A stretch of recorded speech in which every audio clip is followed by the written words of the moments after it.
Understanding the Self, Activity 3, Spoken Word Poetry na pinamagatan kong Basag na Salamin. Ito'y kwento ng aking pamilya na konting panahon lamang naging masaya sa piling ng aming ama. May isang pamilyang naninirahan sa sitio Maricaban, Coron, Palawan. Pamilyang punong-puno ng pagmamahal at saya. Maraming pangarap ang binuo ng magkakasama.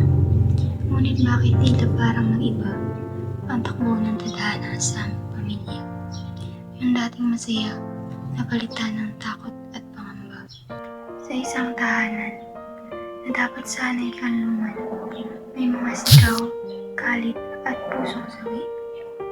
Ama namin laging lasing, serbisyo'y lunod. Aming inay, sabing palad, sa pasakit ay bugbog. Bawat gabi tila para bang digmaan, ama namin di mapigilan sa kanyang nahiligan. At pag siya'y inabot ng kalasingan, aming ina ang kanyang pagdidiskitahan. Nung ako'y musmus pa lamang, lubhang di ko maunawaan kung bakit ang mundo ko'y puno ng kaguluhan. Sa tuwing aming naririnig ang sigaw ng aming ama, sa tuwing siya ay nasa ilalim ng impluwensya ng alak, kami natataranta, di alam ang gagawin. Halo-halong emosyon, nandun ang takot, kaba at pag-aalala sa aming ina. Dahil alam namin magkakasakitan na naman sila. Ako'y 9 taong gulang pa lamang nung sila'y maghiwalay. Parang basag na salamin, di na may babalik ang dating masayang tahanan. Ako'y 10 taong gulang pa lamang nung siya ay pumanaw.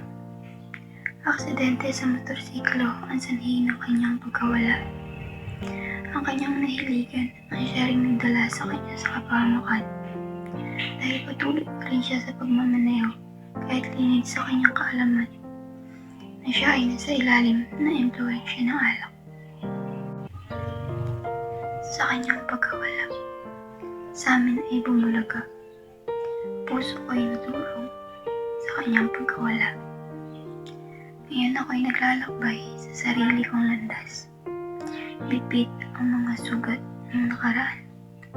Basag man ang salamin, may liwanag pa rin sa bawat piraso nito.